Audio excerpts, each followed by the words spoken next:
Hello all, ഇന്ന് നമ്മളിവിടെ ഉണ്ടാക്കാൻ പോകുന്നത് ഒരു ഈസി പ്രഷർ കുക്കർ ബിരിയാണിയാണ്. അതിനായിട്ട് ഞാനൊരു 1/2 കിലോ ചിക്കൻ എടുത്തു. അതിലേക്ക് 1 ടീസ്പൂൺ മുളക് പൊടി, 1 ടീസ്പൂൺ മല്ലിപ്പൊടി,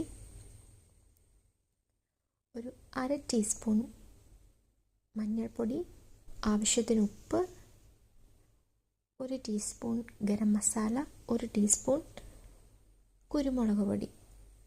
ഇതോടൊപ്പം ഒരു 1/4 കപ്പ് തൈരും കൂടെ ചേർത്ത് നന്നായിട്ട് മിക്സ് ചെയ്ത് ഒരു 1/2 അവർ ഫ്രിഡ്ജിൽ വെക്കുക. ഇനി വേണ്ടത് നെയ്യ്, പട്ട, ഗ്രാമ്പു, ഏലക്ക, വെളുത്തുള്ളി, ഇഞ്ചി, പച്ചമുളക് ഞാനിവിടെ 4 എണ്ണം എടുത്തു, ഒരു 2 തക്കാളി, ആവശ്യത്തിന് മല്ലിയില, ഒരു 2.5 സബോള എടുത്തിട്ടുണ്ട്. അപ്പോൾ നമുക്ക് ഇഞ്ചിയും വെളുത്തുള്ളിയും പച്ചമുളകും കൂടെ ഒന്ന് പേസ്റ്റാക്കി എടുക്കാം. ഇനി ഒരു കുക്കർ എടുക്കുക, അതിലേക്ക് ആവശ്യത്തിന് നെയ്യ് ഒഴിക്കുക. നെയ്യ് അല്ലെങ്കിൽ എണ്ണ ഓപ്ഷണലാണ്. അതിലേക്ക് പട്ട, ഗ്രാമ്പു, ഏലക്ക ആഡ് ചെയ്ത് കൊടുക്കുക. ഒന്ന് ചൂടായി വന്നു കഴിയുമ്പം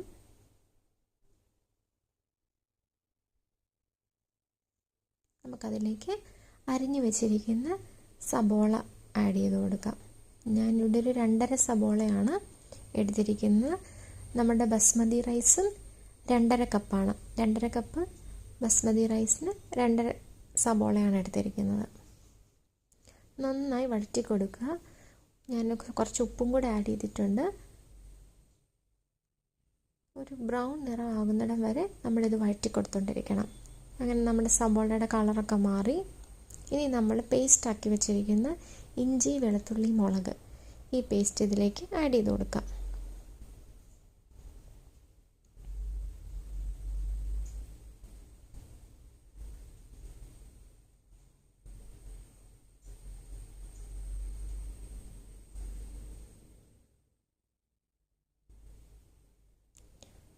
അതെല്ലാം ഒന്ന് മൂത്ത് വന്നതിന് ശേഷം നമ്മൾ അരിഞ്ഞു വെച്ചിരിക്കുന്ന തക്കാളി, ഞാനിവിടെ 2 തക്കാളിയാണ് ഇടുന്നത്. തക്കാളി ഒന്ന് ഉടയുന്നിടം വരെ നന്നായിട്ടൊന്ന് മിക്സ് ചെയ്ത് കൊടുക്കാം.